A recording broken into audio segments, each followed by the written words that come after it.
Good morning, kindergarten.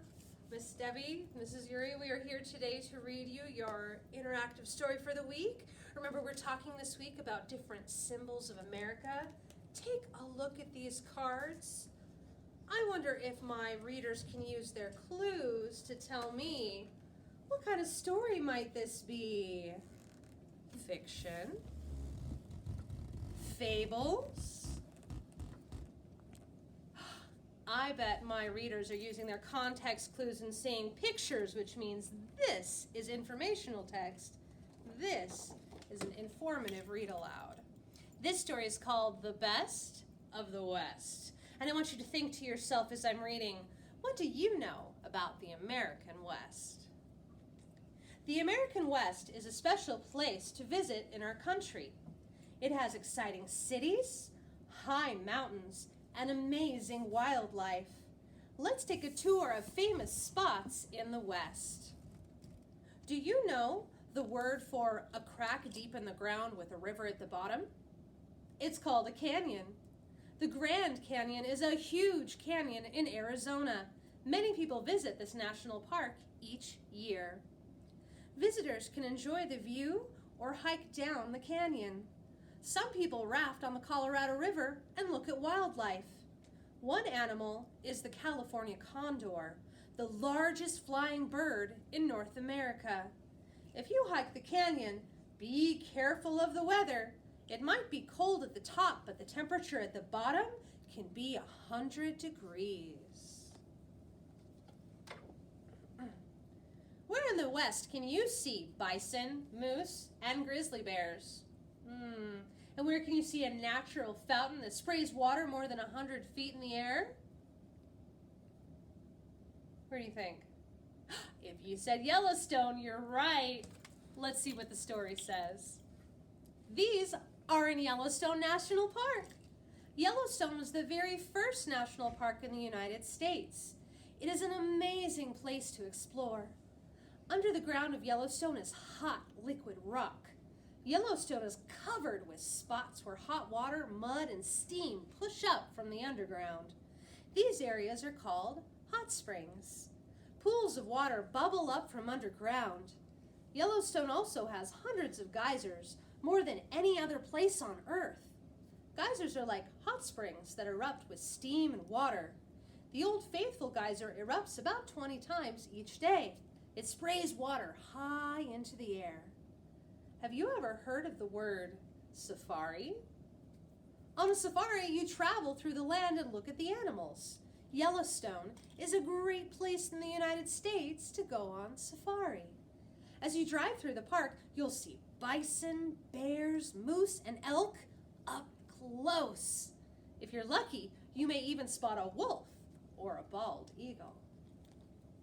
If you've visited Yellowstone, leave a comment below the video and tell your teacher all about it.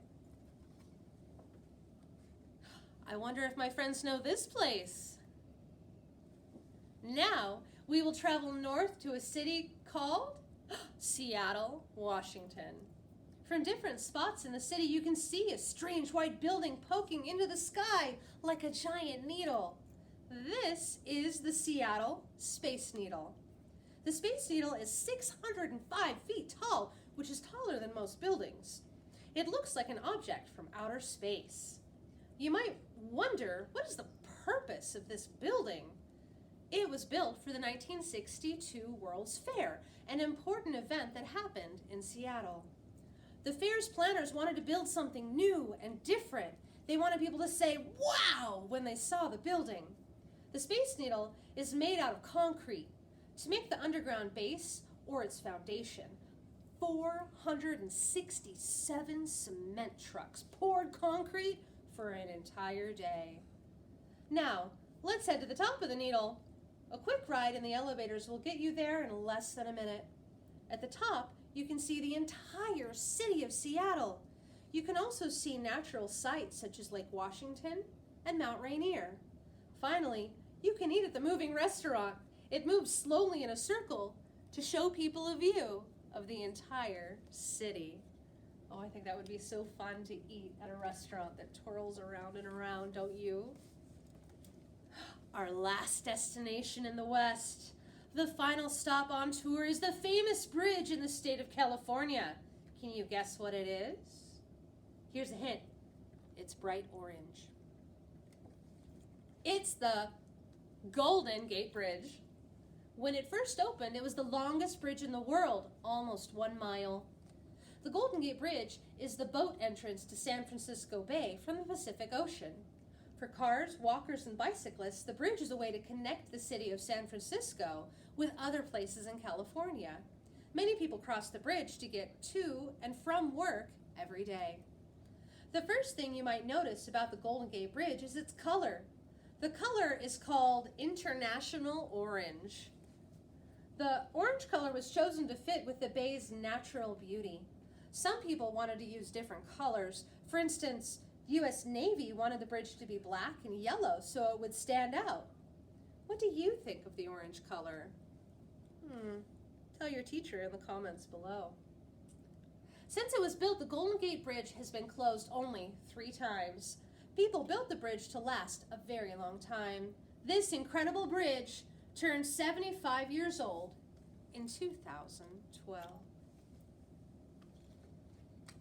That is the end of our story, boys and girls. I want you to take a look back through and remember to leave a comment below telling your teacher, have you been to any of these wonderful destinations here in the West?